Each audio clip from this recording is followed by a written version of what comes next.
Hi guys! Welcome back again to my another video. So, for today guys, ito yung second luggage na ayusin natin. Ito yung binili ko nung nakaraang araw. So, ngayon, magpapak na tayo ng mga nabili natin mga anik-anik. Yung mga pahabol ba? Kasi, kahapon o kagabi, yung luggage ng aking alagang aking inayos. So, ito naman, ito yung mga pahabol na hindi ko na ilagay sa box kasi punong-puno na yung aking box. Alam nyo guys, nagbayad ako doon sa aking balikbayan box. Ang sabi, over daw ako ng 7 inches. Wala naman talaga. Hindi naman siya masyadong umibabaw yung, hindi man siya nag-extend para mag 7 inches. Alam nyo ba guys, ano yun, nagbayad kaya ako ng extra doon. Ang hirap kapag talaga.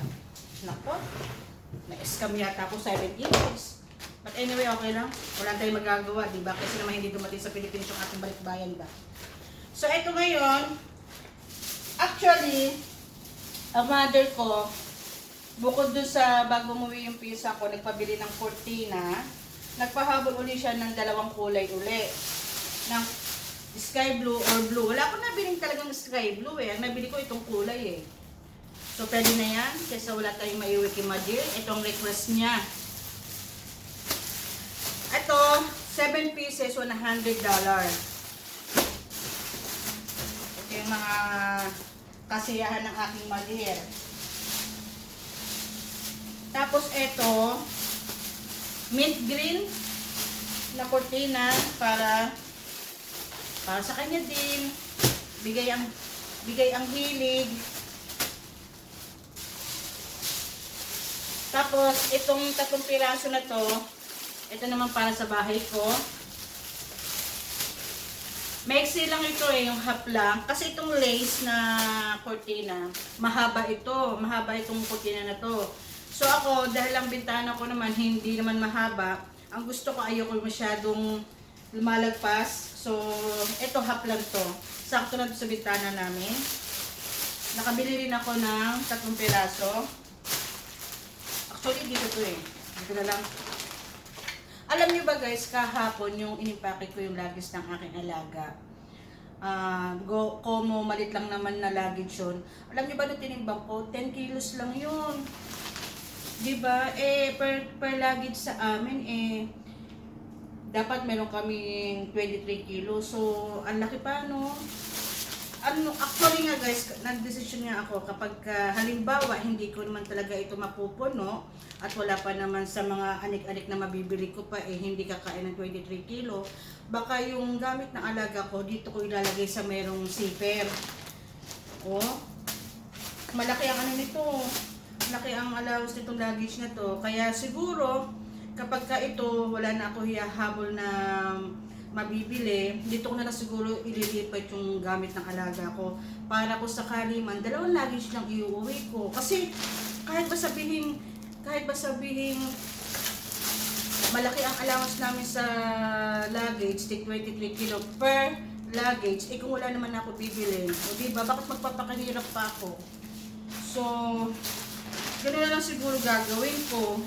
Kasi yung gamit ko na rin lang naman, meron pa naman ako isang luggage, yung talagang luggage ko na ginagamit since na dumating ako dito sa Hong Kong. Buo pa naman, awa ng Diyos.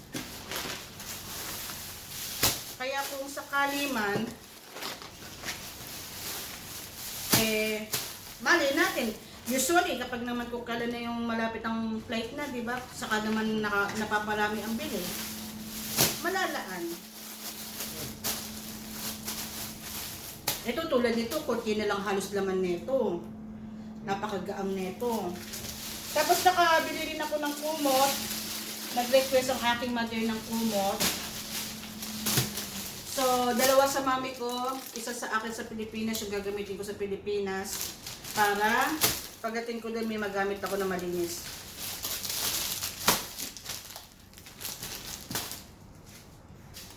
Tapos, puno na nga nakita niyo ba? Tapos, nakabili ako ito kasabay nung luggage, saka nung mga cortina, nakabili rin ako ng mga pampasalubong na, pampamigay na ano, pamigay ng mga t-shirt. Yung I Love Hong Kong. Ito sa mister ko to, kanyang underwear.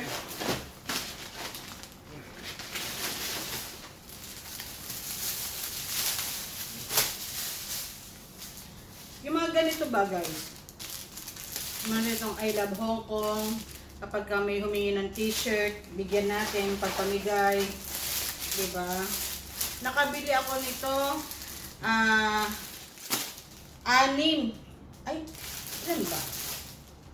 6 per 100. So, 2, 4, 6, 8, 10, 12. 13. Ang nabili ko 7 large sa 100, saka 6 na XL sa 100.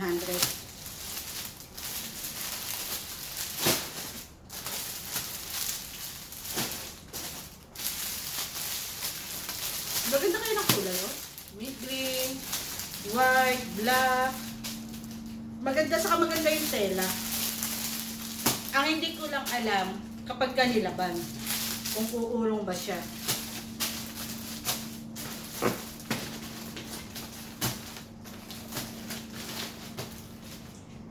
Tapos, dali na natin itong bag. Kung kayo na may pamimigay. So far, ito pa lang ang magiging laman nito. Kasi hindi ko alam kung ano pa yung bibili ko para maidagdag. Ito ay thick ha, dahil puro tela lang ang laman nito.